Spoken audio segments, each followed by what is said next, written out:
The shouts sliced through the glitter and chatter of the plaza, so unexpected that even the band missed a beat.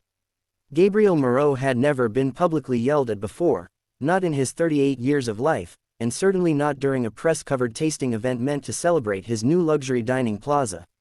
He was holding an eclair, gold-dusted and glossy, crafted by a Michelin pedigree pastry chef flown in from Lyon. Cameras hovered like obedient insects, capturing his every controlled movement. He was supposed to take a bite, smile, approve. The world would clap and the chef would cry and the investors would count their future millions. But the voice, sharp, high, and trembling, made him pause. "Don't eat that," he turned, slow and deliberate, expecting maybe a protester or an overeager fan. Instead, he saw a girl no older than 17 standing at the curb, her bare feet on wet pavement, her fingers wrapped around a battered paper cup half filled with coins. She wore a threadbare hoodie, sleeves chewed at the ends, and her hair, straw blonde and too thin, was braided the way children braid it for their little siblings.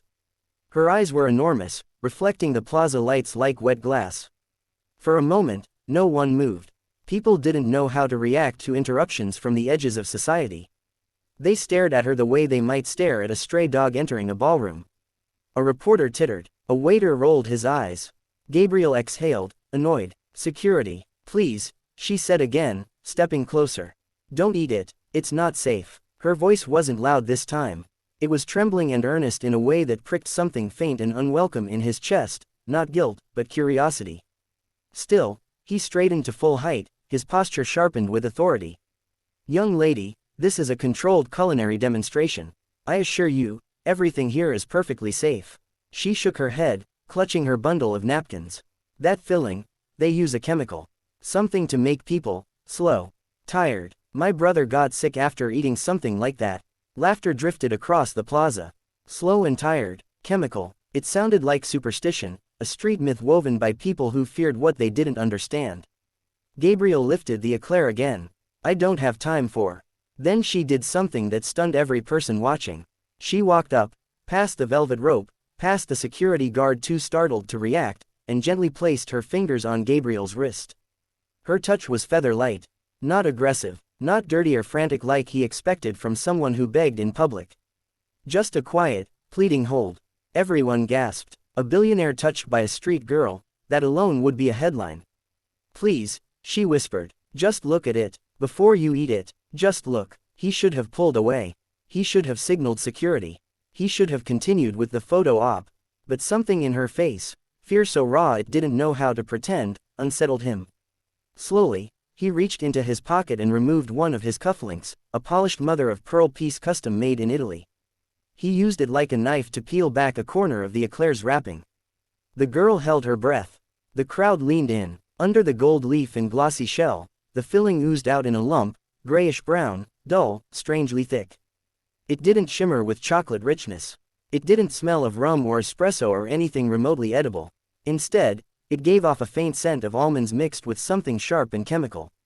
A sterile smell, a wrong smell. The plaza shifted into whispers. Gabriel frowned. "This doesn't look right." The girl nodded quickly, almost too quickly. "That's how my brother's sandwich looked. The same color, the same smell." He thought they were giving out leftover pastries. He ate one. 30 minutes later, he couldn't keep his eyes open. Then he collapsed. Her voice cracked. "They told us it was an underlying condition. But he was healthy. He worked 2 jobs. He never slept more than 4 hours a night." She swallowed hard. "Then I found the trash bag with the wrappers. The label said, extra smooth. Like the one you're holding." Gabriel blinked. Extra smooth. He'd seen those words stamped lightly on the eclair's label. He hadn't cared to read the rest. A hush fell over the event. He brought the eclair closer, inspecting the thick filling. His chef stood frozen nearby, face going pale. "This can't be," the chef stammered. "My team, my ingredients, everything is sourced from." "What supplier?" Gabriel asked, the businessman in him surfacing instantly. The chef hesitated. "A small vendor, new on the scene, affordable. They promised a specialty blend to make the texture silkier for mass production." Mass production, a phrase he loathed, a phrase that often hid shortcuts. The girl spoke again, softer. "They use cheap fillers, stuff that makes people drowsy. It won't hurt someone rich or healthy. But people like us, we don't get checked. We don't get second chances."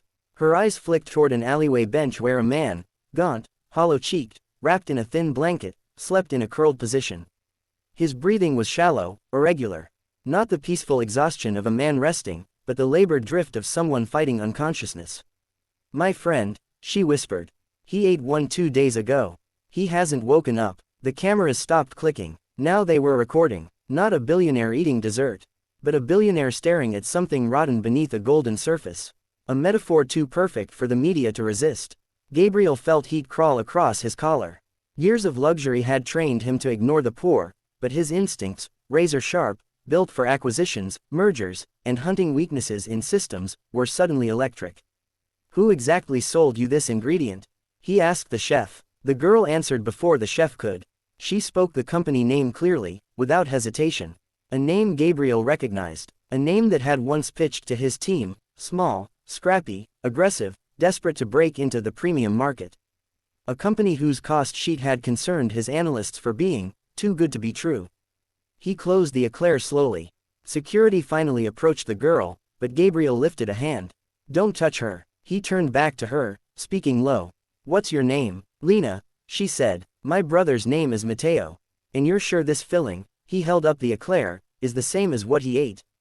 Her eyes filled with a fear so deep it had aged her beyond her years.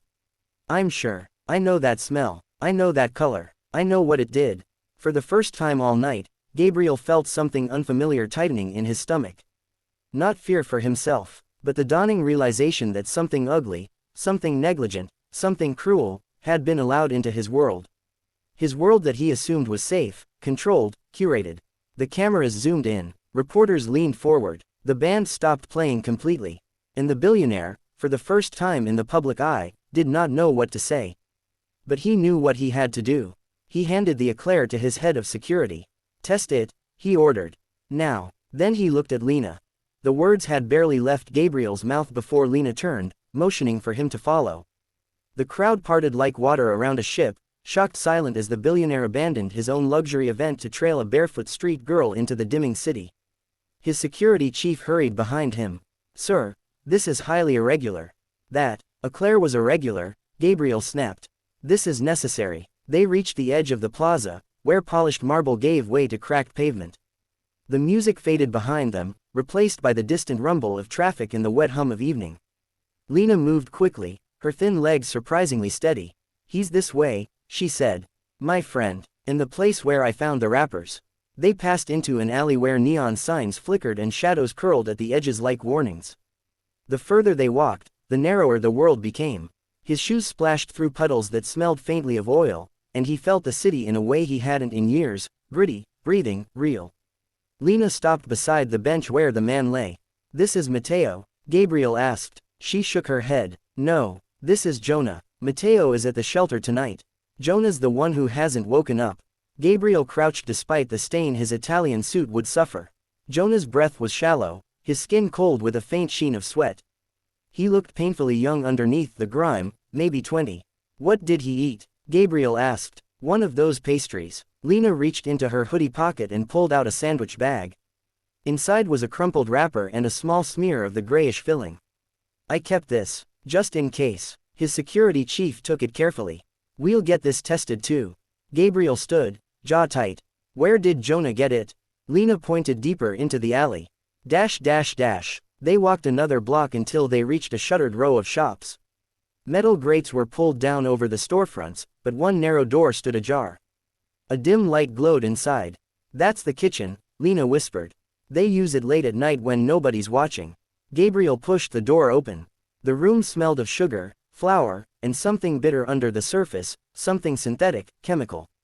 Plastic tubs of filling sat open on the counters, their contents unnervingly similar to the eclair he had held earlier. A man in a stained apron yelped when he saw them enter, nearly knocking over a mixing bowl. What are you doing here?" he stammered. Gabriel didn't bother with introductions.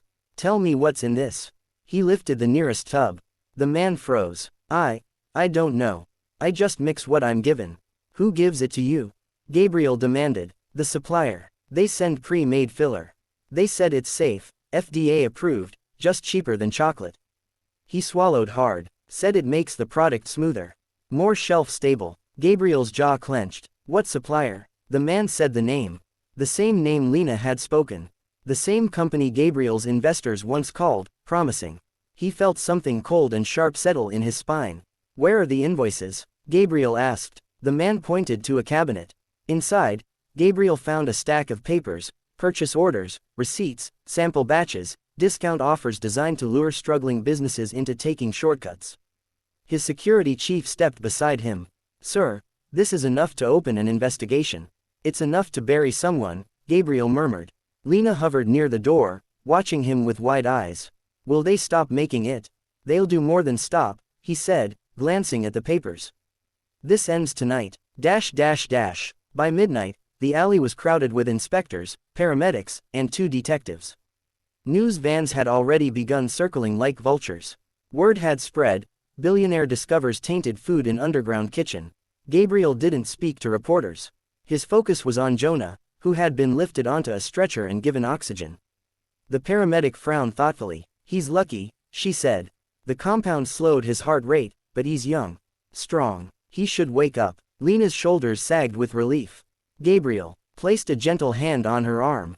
You saved him. She shook her head. I just did what anyone would do. No, Gabriel said softly. Most people don't. A detective approached him. Mr. Moreau, we'll need your statement. And we'll be asking the suppliers some hard questions. This looks like criminal negligence at best. Intentional at worst. I'll cooperate fully, he said. And I'll be pursuing civil action. The detective nodded grimly. Good. This could save lives. As they spoke, Jonah's fingers twitched on the stretcher. Lena gasped and rushed to him. His eyelids fluttered. Lena, his voice rasped. I'm here, she whispered, grabbing his hand. For a moment, the alley felt brighter. Gabriel watched quietly, a strange warmth stirring in him. Something he hadn't felt in years. Purpose, not the kind built from profit margins, but the kind built from righting a wrong. 2 weeks later, headlines emblazoned the scandal across the country. Billionaire exposes corrupt food supplier, tainted fillers found in multiple cities. New safety regulations proposed after food contamination crisis. Street girl whose warning launched investigation declines publicity, requests jobs for homeless instead. The supplier faced massive fines and criminal charges. Several executives resigned. Small vendors who had unknowingly used the filler came forward, horrified and grateful. But the biggest change wasn't in the courts. It was in the kitchen of a newly built community food hub, funded entirely by Gabriel's corporation. The new facility was bright, modern, and clean. Long steel countertops gleamed. Fresh ingredients filled the shelves. Volunteers moved like a small army, preparing warm meals for anyone who walked through the door. And at the far end, wearing a clean apron far too big for her, was Lena, her eyes still large, her hair still braided, but her posture taller, steadier. Gabriel approached with 2 bowls of steaming stew. You're doing good work, he said. She shrugged shyly. I like mixing things, following recipes. You're good at it, he said honestly.